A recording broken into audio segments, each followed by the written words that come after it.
उपयोग के दो भेद हैं, एक है दर्शनोपयोग और एक ज्ञानोपयोग। निराकार प्रतिभास का नाम क्या है? दर्शनोपयोग। और साकार प्रतिभास का नाम क्या है? ज्ञानोपयोग। यदि पेड़ है, पेड़ में फूल पत्ती नहीं दिख रही है तो वो क्या है? दर्शनोपयोग। उसको क्या बोलेंगे? निराकार प्रतिभास। क्या बोलेंगे उसको? निराकार प्रतिभास। पत्तियां दिखने लगी तो उसको क्या बोलेंगे? साकार उपयोग। और साकार उपयोग किसका नाम है? ज्ञान उपयोग का। अब दर्शनोपयोग के कितने भेद हैं? चक्षु, अचक्षु, अवधि और केवल। अब जो ज्ञान उपयोग के पूर्व होता है, किसके पूर्व होता है? ज्ञान उपयोग के पूर्व होता है। तो ज्ञान उपयोग के पूर्व जो चक्षु से दर्शनोपयोग होगा, है ना, ज्ञान उपयोग के पूर्व किससे शुरू होगा? चक्षु से होगा। उसको क्या बोलेंगे? चक्षु दर्शनोपयोग बोलेंगे। क्या बोलते हैं उसको? चक्षु दर्शनोपयोग बोलेंगे। फिर क्या है? अचक्षु दर्शनोपयोग, है ना। जैसे आँख है, आँख से अपन ने कुछ देखा और देखने के पहले ही आँख से क्या हुआ कि सामान्य सा प्रतिभास हुआ। सामान्य सा प्रतिभास हुआ मतलब वहाँ पर क्या हुआ कि अपने को निराकार प्रतिभास हुआ, आँख से हुआ। लेकिन किससे हुआ? आँख से। जैसे आँख से अपन ने अभी देखो, अचक्षु में क्या हुआ? एक स्पर्श से हुआ।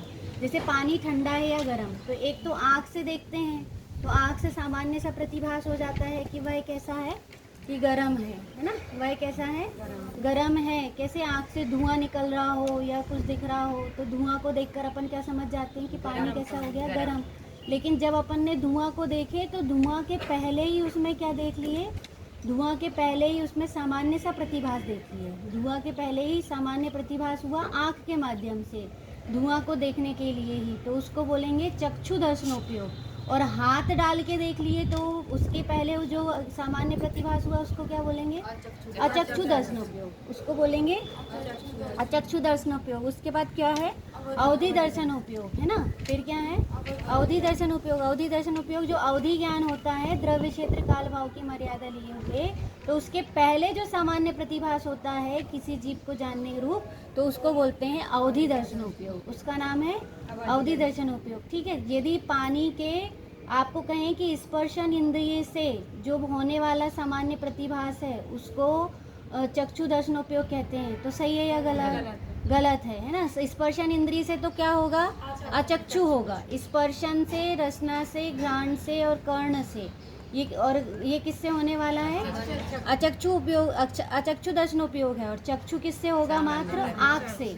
यदि आँख के माध्यम से हो रहा है तो वो चक्षु है, और अन्य 4 इंद्रियों के माध्यम से हो रहा है तो वह अचक्षु दर्शनोपयोग है। और उसके बाद अवधि दर्शनोपयोग, है ना। यदि वहीं पर कहें कि नासिका के द्वारा हमें सामान्य प्रतिभास होता है, यह अचक्षु दर्शनोपयोग है, तो सही है या गलत? सही है। क्यों? क्योंकि अचक्षु दर्शनोपयोग किससे होता है? अचक्षु मतलब चक्षु को छोड़कर, अचक्षु मतलब चक्षु को छोड़कर 4 इंद्रिय से होने वाला दर्शनोपयोग, है ना। चक्षु को छोड़कर 4 इंद्रिय से होने वाला दर्शनोपयोग। उसके बाद क्या है? अवधि दर्शनोपयोग। बाद में क्या है? अवधि किससे होगा? कि वह द्रव्य क्षेत्र काल भाव की मर्यादा लिए हुए। किसको लिए हुए? द्रव्य क्षेत्र काल भाव की मर्यादा लिए हुए जो अवधि ज्ञान हो रहा है, उस अवधि ज्ञान, हाँ, द्रव्य क्षेत्र, हाँ, वो मने पर्य में है। तो द्रव्य क्षेत्र की मर्यादा लिए हुए बराबर, द्रव्य क्षेत्र की मर्यादा लिए हुए जो सामान्य निराकार प्रतिभास हो रहा है उसको क्या बोलेंगे? अवधि दर्शनोपयोग। उसका नाम क्या है? अवधि दर्शनोपयोग। उसके बाद क्या है? केवल दर्शनोपयोग, है ना। फिर क्या है? केवल दर्शनोपयोग। तो केवल दर्शनोपयोग में क्या आ जाएगा कि केवल ज्ञान के साथ होने वाला, इसमें क्या आएगा? केवल ज्ञान के साथ होने वाला जो दर्शनोपयोग है उसको क्या बोलेंगे? केवल दर्शनोपयोग। अब उसके बाद है ज्ञानोपयोग। ज्ञानोपयोग के कितने भेद हैं? वैसे 8 हैं। कितने हैं? 8। बना लेना, मेरे पास बोर्ड में जगह कम थी। तो कौन सा है? मति ज्ञान, श्रुत ज्ञान, अवधि ज्ञान, मने पर्याय ज्ञान और केवल ज्ञान। कौन सा है? मति ज्ञान, श्रुत ज्ञान, अवधि ज्ञान और मने पर्याय ज्ञान। देखिए शॉर्ट में यहीं से देखते हैं कि मति ज्ञान क्या है।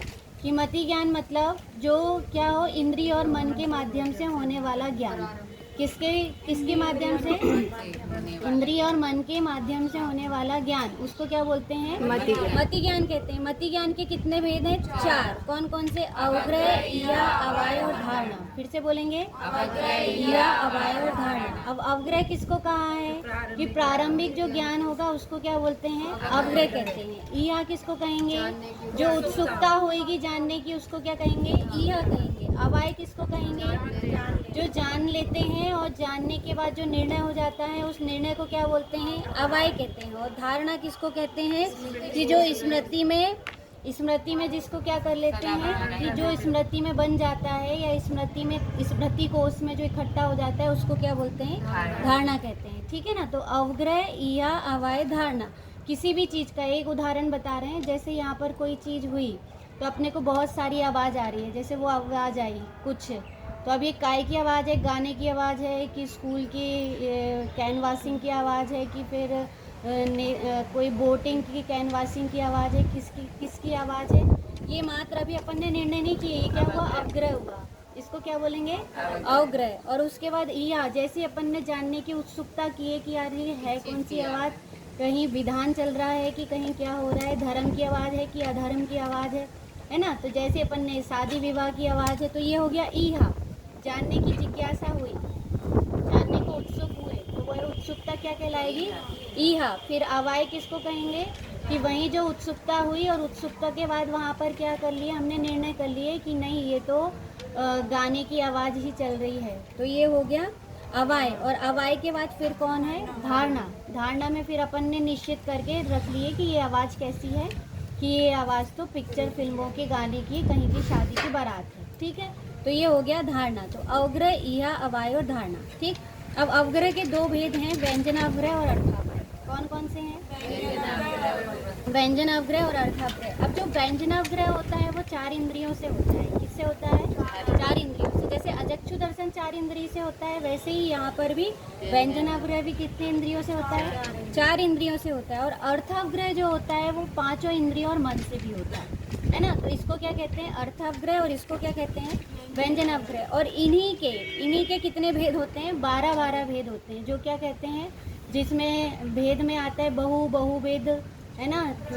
एक भेद, क्षिप्र, अक्षिप्र, है ना। तो ये वाला जो सूत्र आप लोगों ने पढ़े भी हो, तो वो किस में आ जाएगा? तत्वार सूत्र जी के सूत्र से आ जाएगा। तो वो क्या हुआ? 12 भेद हुए। और जब 12 को इनसे गुणित किया जाता है तो टोटल कितने हो जाते हैं? 336 भेद होते हैं। वो पूरा मिला के बता दिया। वो 48 भी होते हैं, और 48 में फिर और 6 का गुणा करते हैं, और 6 का गुणा करने के बाद जो पूरे निकलते हैं वो वैसे 336 भेद हो जाते हैं। कितने भेद हो जाते हैं? 288 होते हैं अर्थावग्रह के, और इसके 48 होते हैं, और दोनों को जोड़ते हैं तो कितने हो जाते हैं? 336 भेद हो जाते हैं। तो ये हुआ मति ज्ञान का। किसका है ये? मति ज्ञान का। अब श्रुत ज्ञान किसको कहते हैं? श्रुत ज्ञान मतलब जो भी इंद्रिय और मन से जाना हुआ है उसका विशेष जानना। इंद्रिय और मन से, जैसे मोबाइल, एक मोबाइल दिखा तो देखते ही से क्या हुआ? इंद्रिय मन से जाना कि ये कोई यंत्र है। अब ये फिर क्या हुआ कि इससे क्या होता है कि इससे फ़ोन लगता है, इतना पता चला। पर अब ये किसने बनाया था, सबसे पहला कौन सा इसका निर्माता था, और फिर उसने कैसे उसको, जैसे वो एरोप्लेन के लिए आता है ना, एरोप्लेन का जब नव निर्माण हुआ तो सबसे पहले किसी ने चिड़िया को उड़ते हुए देखा। तो चिड़िया को उड़ते देखा तो चिड़िया को देखते ही से उनको क्या विशेष हो गया कि जैसे चिड़िया आकाश पे उड़ती है ऐसे ही इंसान भी आकाश में उड़ सकते हैं। तो वो किस माध्यम से उड़ती, तो उसकी कैसी पंखी होना चाहिए, है ना। ऐसे उन्होंने उसको क्या किया कि उसका पूरा डिज़ाइन बनाया, और फिर डिज़ाइन बना के फिर क्या हुआ कि एरोप्लेन का निर्माण हुआ, है ना। वो अब्दुल कलाम थे ना, अब्दुल कलाम ने बचपन में किया था, और उसी से उनने फिर रॉकेट का निर्माण किए थे।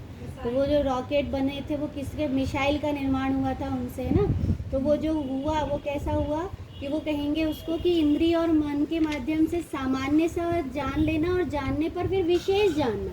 तो जो विशेष जानने में ज्ञान में काम करता है वह कौन है? श्रुत ज्ञान। जो सामान्य जानने में करता है वह मति ज्ञान, और जो विशेष जानता है इंद्रिय और मन के माध्यम से बाद में, उसको बोलते हैं श्रुत ज्ञान। और ये मति ज्ञान, श्रुत ज्ञान किसको है? कि ये सभी जीवों को पाया जाता है ना। सभी जीवों को, कौन से? केवल ज्ञान के धारी भगवंतों के अलावा सभी को क्या होता है? मति ज्ञान और श्रुत ज्ञान होता है। इसके 2 भेद हैं, अंग प्रविष्ट और अंगवाह। क्या क्या है? और इसमें क्या आता है? इसमें पूरा द्वादशांग आ जाता है। इसमें क्या आ जाएगा? पूरा 11 अंग और 14 पूर्व, है ना। तो अंग वाय में 14 पूर्व, 14 क्या दिए? प्रकीर्णक। तो वो प्रकीर्णक के माध्यम से ये पूरे अंग वाय आ जाएंगे और अंग प्रविष्ट में पूरा 12 अंग आ जाएंगे। अब फिर उसके बाद है अवधि ज्ञान। उसके बाद क्या है? अवधि ज्ञान। जो द्रव्य क्षेत्र की मर्यादा लिए हुए किन्हीं को जानते हैं, वो वह ज्ञान कौन सा कहलाता है? अवधि ज्ञान। कौन सा? हाँ, रूपी पदार्थ को। और कौन से पदार्थ को? रूपी पदार्थ को। वो अरूपी पदार्थ को नहीं जानते। किसको जानते हैं? किसी के बारे में जानते हैं। क्या कहा इसमें? किसी के बारे में जानते हैं, उसको क्या बोलते हैं? अवधि ज्ञान। और अवधि ज्ञान के दो भेद हैं, भाव प्रत्यय और गुण प्रत्यय। कौन कौन से कहे? भाव प्रत्यय और गुण प्रत्यय। भाव प्रत्यय जो होता है, इसमें नाम से स्पष्ट है, जिसमें क्या होता है? भावों का ज्ञान हो जाता है। तो भावों का ज्ञान होता है, उसको क्या बोलते हैं? भाव प्रत्यय कहते हैं। और गुण प्रत्यय किसे कहते हैं? जिसमें सम्यक दर्शन आदि गुणों की अधिकता से, है ना, सम्यक दर्शन आदि की गुणों की अधिकता से जो ज्ञान विशेष हो जाता है, उससे ही क्या बोलते हैं? गुण प्रत्यय कहते हैं। गुण प्रत्यय। और जो भाव प्रत्यय, उसको देशावधि भी कहते हैं। भाव प्रत्यय को क्या कहते हैं? देशावधि। जिसमें अवधि ज्ञान में भावों का ज्ञान होता है। किसका ज्ञान होता है? भाव का ज्ञान होता है। और सम्यक दर्शन की अधिकता से जो गुण प्रत्यय होते हैं, उसमें क्या होता है कि उसमें सर्वावधि और परमावधि, ये कहाँ तक चले जाते हैं कि ये बढ़ते बढ़ते बढ़ते बढ़ते केवल ज्ञान तक भी स्थित रहते हैं, है ना। तो ऐसे जो ज्ञान होते हैं उनको क्या बोलते हैं? मतलब 12वें गुण स्थान तक ये वाले जो अवधि ज्ञान रहते हैं, उनको कहते हैं सर्वावधि और परमावधि। मतलब वो घटते नहीं है। इनकी गुण प्रत्यय की 6 विशेषताएं बताई हैं, है ना। 6 विशेषताओं में उसमें पहले अवस्थित, अनवस्थित, हीयमान, वर्धमान और अनुगामी और अननुगामी। कि अनुगामी कैसा होता है कि वो जाएगा तो कैसे जाएगा? कि अनुगामी कि वो मृत्यु तक भी साथ में चला जाएगा, दूसरे भाव तक भी साथ में चला जाएगा। ऐसा अवधि ज्ञान जो कब जाएगा? कि जो अवधि ज्ञान बढ़ता हुआ चला जाएगा, वो भी क्या है? वर्धमान। और हीमान में जो घटता चला जाएगा, वह हीमान। ऐसा अवधि ज्ञान, मतलब ऐसे ऐसे मुनिराज हैं, जिन मुनिराज के अवधि ज्ञान क्या होते हैं? बढ़ते रहते हैं, या फिर दूसरे भाव में भी साथ चले जाते हैं, उनको बोलते हैं गुण प्रत्यय। फिर बाद में क्या कहा? मन पर्याय ज्ञान। कौन सा ज्ञान है? मन पर्याय ज्ञान। मन पर्याय ज्ञान का कितने भेद कहे? 2। कौन कौन से? ऋजुमति और विपुलमति। क्या नाम बताए? ऋजुमति, विपुलमति। अब जो ऋजुमति अवधि ज्ञान है, वह कैसा है कि ऋजुमति मतलब सरल बात को जान लेना। कैसी बात को जान लेना? सरल बात को, मन में स्थित, किसी भी के भी मन में स्थित सरल बातों को जान लेने का नाम क्या है? क्या है? ऋजुमति, है ना। जो मन में किसी के भी विचार चल रहे हो, चिंतन चल रहे हो, यदि कोई मुनिराज उनको जान लेते हैं, तो वो क्या कहलाता है? ऋजुमति। और वक्र परिणामों को भी जो मुनिराज जान लेते हैं, उनको क्या कहते हैं? विपुलमति। वक्र मतलब टेढ़े आड़े, छल वाले, मायाचारी वाले, कि किसी को कोई छल कपट चल रहा हो और वो छल कपट किसको जानने में आ जाए? कि मुनिराज को जानने में आ जाए कि ये छल कपट, कौन सा छल कपट इनके हृदय में, इनके मन में बैठा हुआ है। तो ऐसा जो ज्ञान है, वह ज्ञान क्या कहलाता है? विपुल मन है पर्याय ज्ञान। कैसा कहलाता है वो? विपुल मन है पर्याय ज्ञान। एक है ऋजु मन है पर्याय ज्ञान और एक है विपुल मन है पर्याय ज्ञान। फिर उसके बाद लास्ट क्या है? केवल ज्ञान। अब जो केवल ज्ञान है, वो तो क्या है? वो सर्व को एक साथ दर्शनोपयोग पूर्वक साथ साथ जो 3 लोग 3 काल की समस्त वस्तु को जान लेते हैं, उनको क्या बोलते हैं? केवल ज्ञान कहते हैं। अब इसको हटाना हो तो हटा दो। हो गया। देखो, अब इसमें से अपन थोड़ा सा रीडिंग करते हैं, थोड़ी जल्दी कर लेंगे तो